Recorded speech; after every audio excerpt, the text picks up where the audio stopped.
Alright. Then Nahash the Ammonite came up and came against Jabesh Gilead, and all the men of Jabesh said to Nahash, make a covenant with us, and we will serve you. तब आमोनी नहाश ने चराई करके गिलाद के याबेश के विरुद्ध छावनी डाली, और याबेश के सब पुरुषों ने नाहाश से कहा, हमसे वाचा बंद और हम तेरी अधीनता मान लेंगे. And Nahash the Ammonite answered them, on this condition will I make a covenant with you, that I may thrust out all your right eyes, and lay it for a reproach upon all Israel. आमोनी Nahash ने उनसे कहा, मैं तुमसे वाचा इस शर्त पर बांधूंगा कि मैं तुम सभी की दाहिनी आँखें फोड़ कर इसे सारे इस्राएल की नामधराई का कारण कर दूं. And the elders of Jabez said to him, give us 7 days respite, that we may send messengers to all the coasts of Israel, and then if there be no man to serve, and if there be no man to save us, we will come out to you.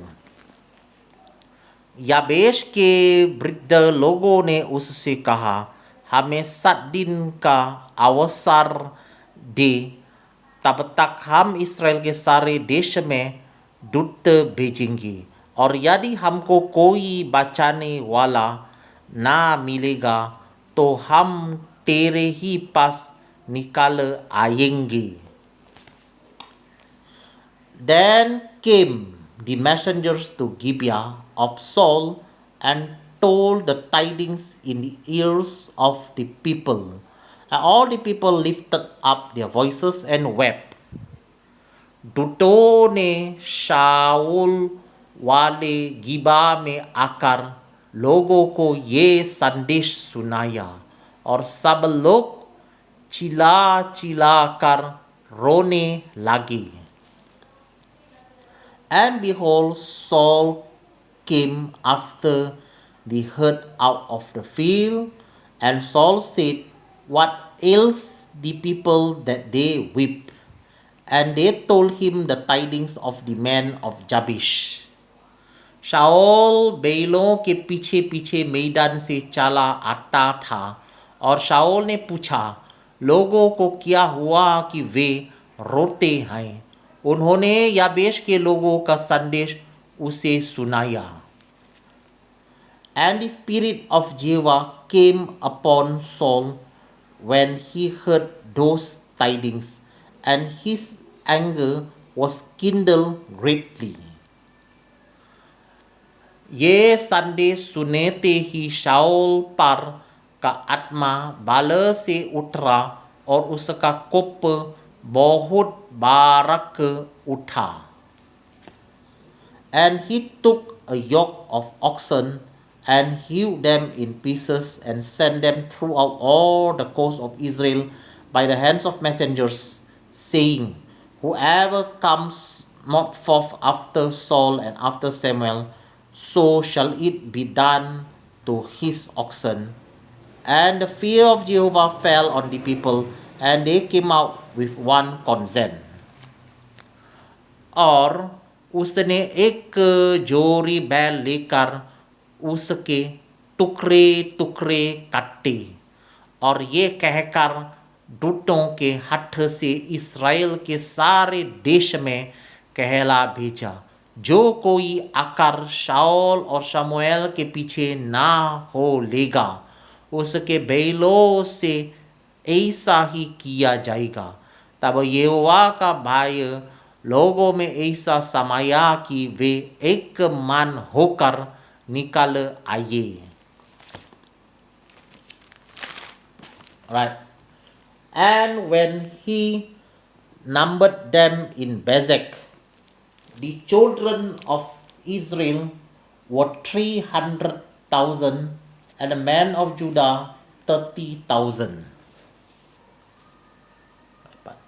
तब उसने उन्हें बेजेक में गिन लिया और इसराइलियों के 3 लाख और यहूदियों के 30,000 ठहरे।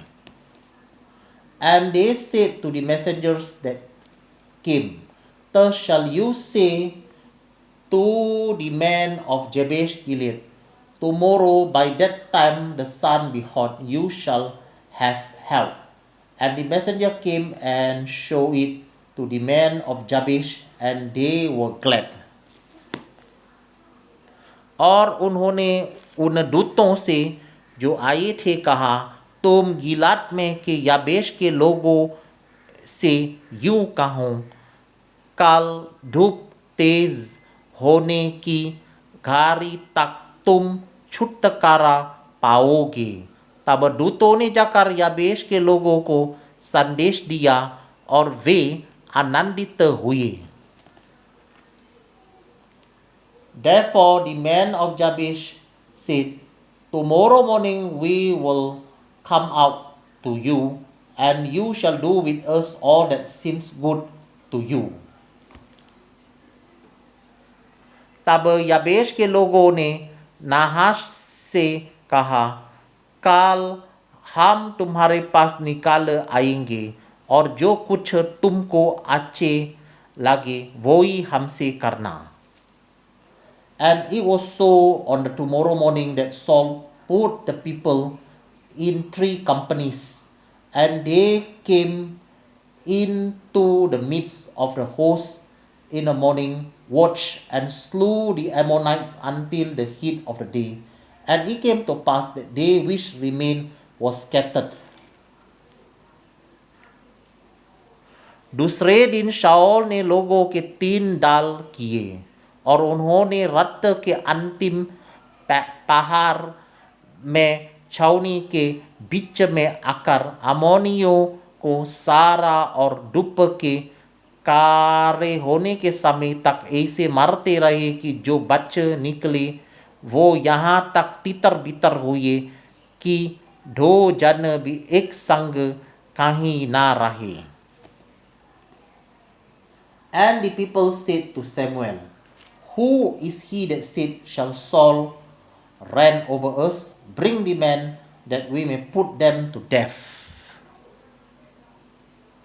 तब लोग शमूएल से कहने लगे, जिन मनुष्यों ने कहा था क्या शाऊल हम पर राज्य करेगा, उनको लाओ कि हम उन्हें मार डालें। And Saul said, There shall not a man be put to death this day, for today Jehovah had wrought salvation in Israel. परंतु शाऊल ने कहा, आज के दिन कोई मार डाला ना जाएगा, क्योंकि आज यहोवा ने इस्राएलियों को छुटकारा दिया है। Then said Samuel to the people, Come and let us go to Gilgal and renew the kingdom there. तब शमूएल ने इस्राएलियों से कहा, आओ हम गिलगाल को चले और वहाँ राज्य को नए सिरे से स्थापित करें। And all the people went to Gilgal, and there they made Saul king before Jehovah in Gilgal, and there they sacrifices of peace offerings before Jehovah, and there Saul and all the men of Israel rejoiced greatly.